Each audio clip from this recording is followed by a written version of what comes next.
Bagsak sa audit ng COA ang mahigit 12 bilyong pisong bahagi ng 2023 DepEd budget. May mga silid-aralan ding hindi na ipatayo o naipaayos. Nakatutok si Sandra Aguinaldo. Taong 2023 panahong DepEd Secretary pa si Vice President Sara Duterte, may mga sinitang paggamit ng pondo ng Department of Education, ang Commission on Audit o COA. Sa audit report ng COA sa Department of Education taong 2023, sinabing merong kabuuang 12.3 billion pesos na hindi nakapasa sa audit at kailangang isettle ng DepEd. Base sa 2023 audit report, nagpalabas ang COA ng mga notice of suspension na nagkakahalaga ng mahigit 10 billion pesos.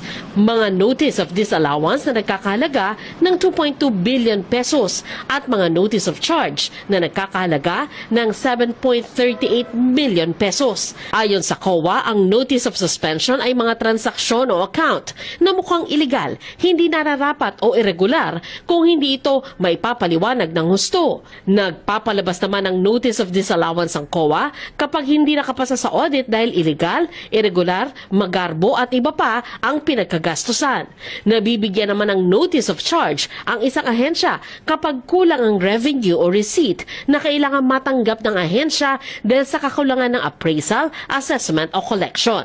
Base sa COA report, karamihan ng mga hindi na-settle na notices noong 2023 ay sa DepEd regional offices. Batay sa 2023 audit report sa ahensya, 192 lang sa target na 6,379 classroom ang naitayo ng DepEd noong 2023.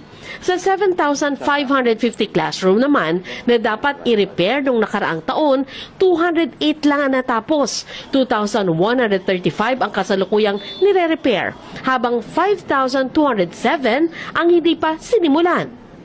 Hindi rin daw natapos ang 76 sa 98 na pasilidad ng Last Mile Schools Program para sa mga liblib na lugar, kahit pa nabayaran na ang mobilization fees na mahigit 200 million pesos.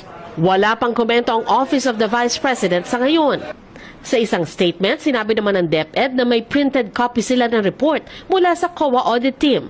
Bukas daw ang Consolidated Annual Audit Report dahil kailangan pang sumagot ng DepEd management sa pamamagitan ng Agency Action Plan and Status of Implementation.